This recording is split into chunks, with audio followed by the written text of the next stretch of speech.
ولما جاء موسى لميقاتنا وكلمه ربه قال رب أرني أنظر إليك قال لن تراني ولكن انظر إلى الجبل فإن استقر مكانه فسوف تراني فلما تجلى ربه للجبل جعله دكا وخر موسى صعقا فلما أفاق قال سبحانك تبت إليك وأنا أول المؤمنين قال يا موسى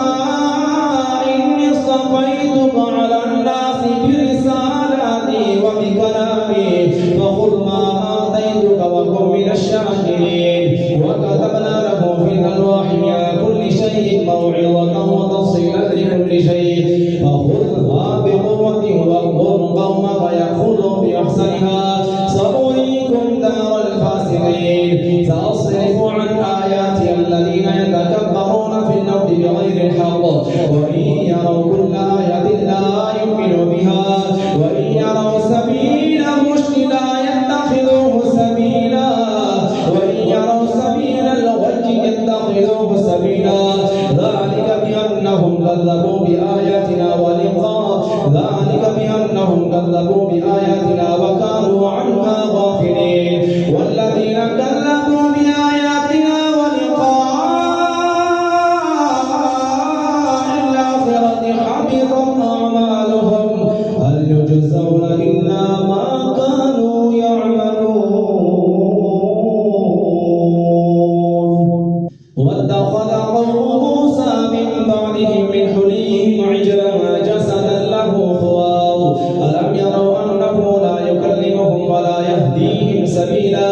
اتخذوه وكانوا ظالمين ولما سقط في أيديهم ورأوا أنهم قد ضلوا قالوا لئن لم يرحمنا ربنا ويغفر لنا لنكونن من الخاسرين ولما رجع موسى إلى قومه غضبان آسفا قال بئس ما خلفتموني من بعدي أعجلتم أمر ربكم وألقى الألواح وأخذ برأس أخيه يجره إليه قال ابن أم إن القوم استضعفوني وكادوا يقتلونني ولا تشمت بي الأعداء ولا تجعلني مع القوم الظالمين قال رب اغفر لي ولأخي وادخلنا في رحمتك وأنت أرحم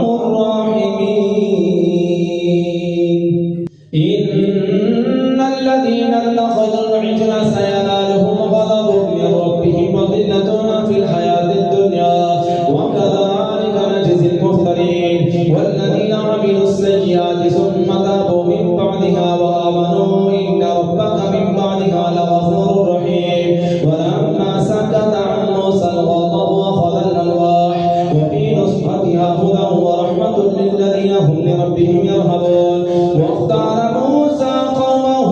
70 رجلا لميقاتنا فلما أخذتهم الرجفة قال رب لو شئت أهلكتهم من قبل وإياي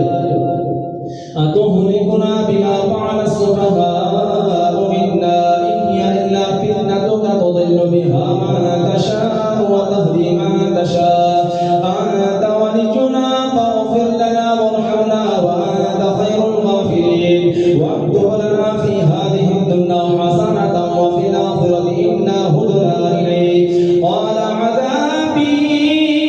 أصيب به من أشاء ورحمتي